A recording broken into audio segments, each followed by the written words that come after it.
In a previous video, I explained how I made various Silver Bayonet clues with parts from dungeons and lasers. Fantasy starter set.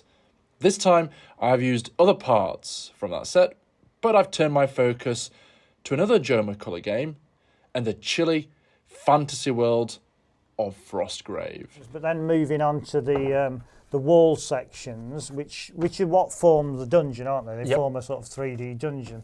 That's all these bits here, like so. So these are the floor section I think you've got there in your hand. Oh right, okay, that's floor. Is floor there? So this is the floor. We've got more floor. Yeah, and then we've got the bits that kind of these we don't use these if we're making the buildings. Yeah. More floor. More floor. Lots of floor. Lots of flooring. There we go. So we've come to the wall sections right. now. Okay. Cool. So the wall sections themselves, they're quite detailed. There's plenty of etching on there for the stones, but they have these strange holes in them which need to be filled with milliput if you wanted to make an actual building out of. Yes, and that's what we did. And reaching behind, here they are. So these are the wall sections that we made. Now we were sort of inspired by Frostgrave with this one, weren't we really?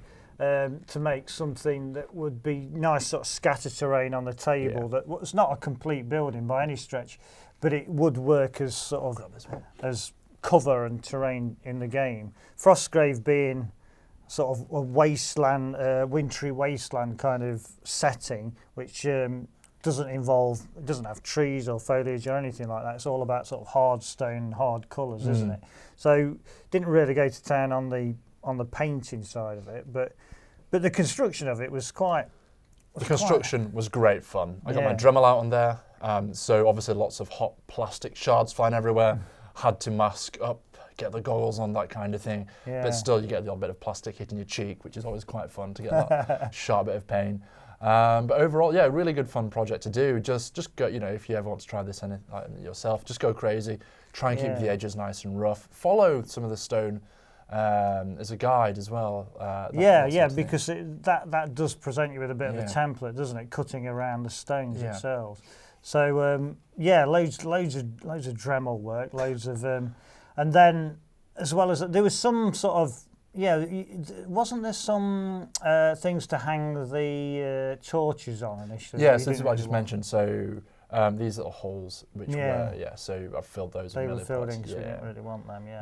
Yeah, I mean, you can get this kind of thing made of MDF, but that was far too easy, wasn't it? It's far too easy, and also it doesn't quite have the texture that this terrain does. And I always feel that, on your boards, you want them to look nice and textured and detailed. And also, it's just a fun hobby project to do. It really is. I have to say, I did get a blister doing this. First time doing any kind of hobby-related project. Have I ever obtained a blister? Took one for the team. I took one for the Wargames Illustrated team on that. So the painting itself, we wanted it really dark. You have made it a bit subtler, but it's actually a bit difficult to tell, isn't it? I used an airbrush to initially apply an even coat of a dark grey over the entire surface. This fitting with the within the game itself of Frostgrave, where all the buildings themselves are quite dark grey, kind of nature of the game itself. Then I highlighted these buildings using lighter grey tones, a little bit of sponging and stippling on there. There are some green and purple hues on there just to add a degree of mysticism to the stonework.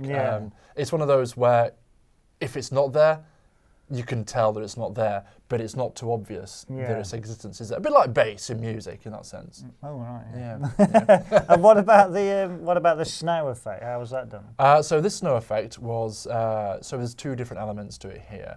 I've got some plastic shards which I found in my terrain bits box, which I just glued on there as icicles.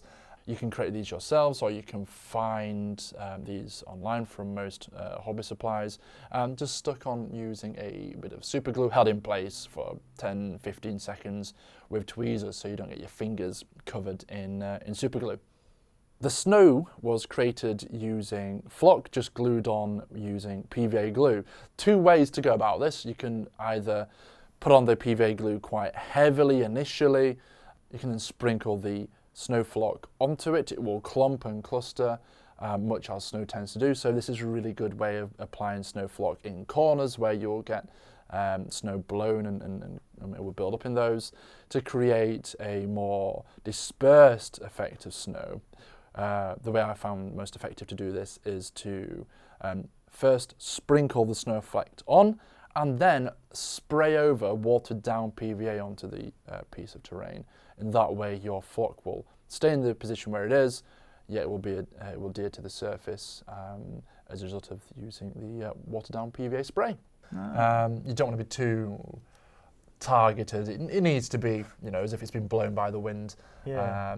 But you will have sections which it's accumulated up against, so you might want to throw a bit more on there. Could you not put a bit more glue on? 'Cause it's coming off. I could have put more glue on. Coming off on the tape. It's always great doing a video with your boss. Right, so they're going to feature in a future article in the magazine, which we've got the kind of rough of, but actually it's not made its way into the magazine yet, but it will do at some point in the future. And this one, all the stuff to do with the bits which we've turned into Silver Bayonet clues, they are in WI 410, which is the February issue of the magazine. So you can read all about that in print and see some nice good close-up pictures as well. So thanks for that, Mark. Anytime, boss. We'll see you probably in 5 minutes. Probably in 5 minutes. Yeah. All right, cheers. Don't forget to like, subscribe. This video has been brought to you by WI Prime, Wargames Illustrated magazine's online members club. View more videos or find out more about WI Prime by following these links.